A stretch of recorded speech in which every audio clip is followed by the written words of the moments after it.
કેમ છો મારા વહાલા બાળમિત્રો? આજે છે ને આપણે સમુદ્રની છેક ઊંડી જાદુઈ દુનિયામાં જઈશું અને ત્યાં એક ડોલ્ફિન અને એક નાનકડી માછલીની દોસ્તીની બહુ જ મસ્ત વાર્તા સાંભળીશું. આ વાર્તા છે ને આપણને શીખવશે કે સાચી દોસ્તી એટલે શું. તો ચાલો બધા તૈયાર થઈ જાઓ મારી સાથે સમુદ્રમાં એક મજાની ડૂબકી મારવા. જરા આંખો બંધ કરીને વિચારો, એક મોટો નીલો સમુદ્ર જ્યાં પાણી એટલું બધું ઊંડું છે કે સૂરજના કિરણો પણ ત્યાં ધીમે ધીમે નાચતા નાચતા પહોંચે છે, અને ચારે બાજુ રંગબેરંગી ફૂલો જેવા પરવાળા અને પાણીમાં લહેરાતા છોડ. સાચે જ એક જાદુઈ દુનિયા. આ જ સુંદર સમુદ્રમાં એક ખૂબ જ પ્યારી અને હસમુખી ડોલ્ફિન રહેતી હતી. એનું નામ હતું દીપા. દીપા છે ને આખો દિવસ પાણીમાં ગોળ ગોળ ફરે, મજાના ગીતો ગાય અને બધાની મદદ કરે. એટલે તો કાચબા દાદા હોય કે નાનકડો કરચલો, બધા જ એને બહુ જ પ્રેમ કરતા.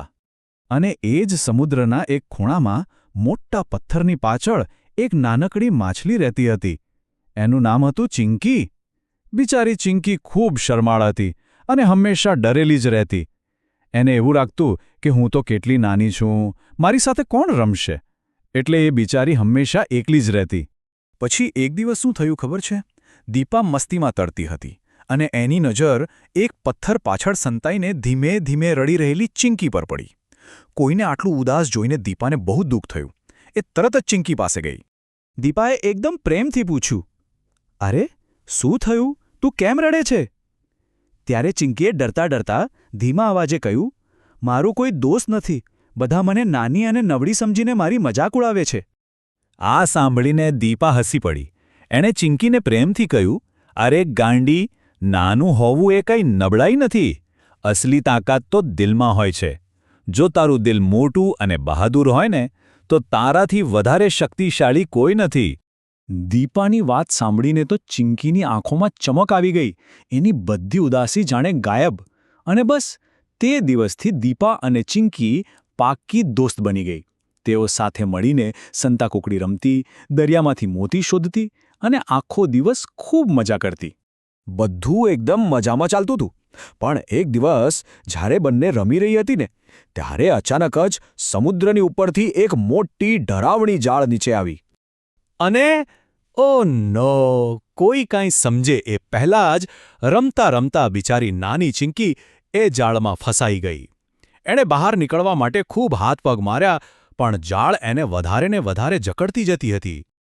ચિંકી તો ખૂબ જ ગભરાઈ ગઈ અને એણે પોતાની બધી જ તાકાતથી જોરથી બૂમ પાડી, દીપા, મને બચાવ!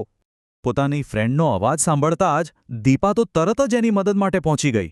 એણે પોતાના નાકથી ઝાડને ધક્કા માર્યા, દાંતથી દોરા ખેંચ્યા, બધું જ કર્યું, પણ એ ઝાડ તો બહુ જ મજબૂત હતી. ચિંકીને હવે લાગ્યું કે એ નહીં બચી શકે. એની આંખોમાંથી ટપ ટપ આંસુ પડવા લાગ્યા. એણે રડતા રડતા દીપાને કહ્યું, દીપા, તું અહીંથી જતી રહે, તું તારો જીવ બચાવ, હું હવે નહીં બચી શકું. પણ સાચા દોસ્ત ક્યારે હાર માને? ના.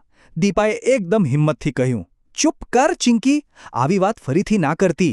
મારા દોસ્તને મુસીબતમાં મૂકીને જવાનું મેં શીખ્યું જ નથી. હું તને બચાવીને જ રહીશ. અને ત્યારે જ દીપાના મગજમાં એક આઈડિયા આવ્યો. એણે જોયું કે આજુબાજુ બીજી ઘણી નાની નાની માછલીઓ ડરીને આ બધું જોઈ રહી હતી. એણે બધાને જોરથી બૂમ પાડી, દોસ્તો, ચાલો બધા સાથે મળીને એને બચાવીએ. અને પછી તો જાદુ જ થઈ ગયો. દીપાનો અવાજ સાંભળીને બધી જ નાની માછલીઓ હિંમત કરીને દોડી આવી. બધાએ સાથે મળીને પૂરી તાકાતથી જાળને ખેંચવાનું શરૂ કર્યું. અને ઘણી બધી નાની માછલીઓની તાકાત ભેગી થઈ તો પેલી મજબૂત જાળ પણ તૂટી ગઈ. અને ચિંકી આઝાદ થઈ ગઈ. એ ખુશ થઈને ઝાડમાંથી બહાર આવી અને સીધી જ દોડીને પોતાની બહાદુર દોસ્ત દીપાને ભેટી પડી. ચિંકીએ ખુશીના આંસુ સાથે પૂછ્યું, દીપા, તે મારા માટે તારો જીવ કેમ જોખમમાં નાખ્યો? ત્યારે દીપાએ હસીને એકદમ પ્રેમથી જવાબ આપ્યો, અરે ગાંડી, કારણ કે તું મારી દોસ્ત છે અને દોસ્તો માટે તો બધું જ કરાય. તે દિવસે સમુદ્રના બધા જીવો એક બહુ મોટી વાત શીખ્યા. એ શીખ્યા કે સાચી દોસ્તી કોઈના નાના મોટા હોવા પર નથી હોતી. સાચી દોસ્તી તો દિલથી મપાય છે. આ વાર્તા આપણને એ શીખવે છે કે જો આપણે બધા એક સાથે રહીએ અને મુશ્કેલીમાં આપણા મિત્રોનો સાથ ક્યારેય ન છોડીએ, તો દુનિયાની કોઈ પણ મુશ્કેલી આપણને હરાવી શકે નહીં. એકતા અને સાચી દોસ્તી જ સૌથી મોટી તાકાત છે. એટલે હંમેશા યાદ રાખજો મારા બાળમિત્રો, સાચો દોસ્ત એ નથી જે ખાલી આપણી ખુશીમાં આપણી સાથે હોય, પણ સાચો દોસ્ત તો એ છે જે આપણા મુશ્કેલ સમયમાં પણ આપણા હાથ મજબૂતીથી પકડી રાખે. તો મારા પ્યારા બાળમિત્રો, મને ખાતરી છે કે તમને દીપા અને ચિંકીની આ દોસ્તીની વાર્તા બહુ જ ગમી હશે. તો તમે પણ દીપાની જેમ એક સારા અને સાચા મિત્ર બનશો અને હંમેશા તમારા મિત્રોની મદદ કરશો. બરાબર ને? ચાલો ફરી મળીશું એક નવી વાર્તા સાથે. ત્યાં સુધી ટાટા, બાય બાય.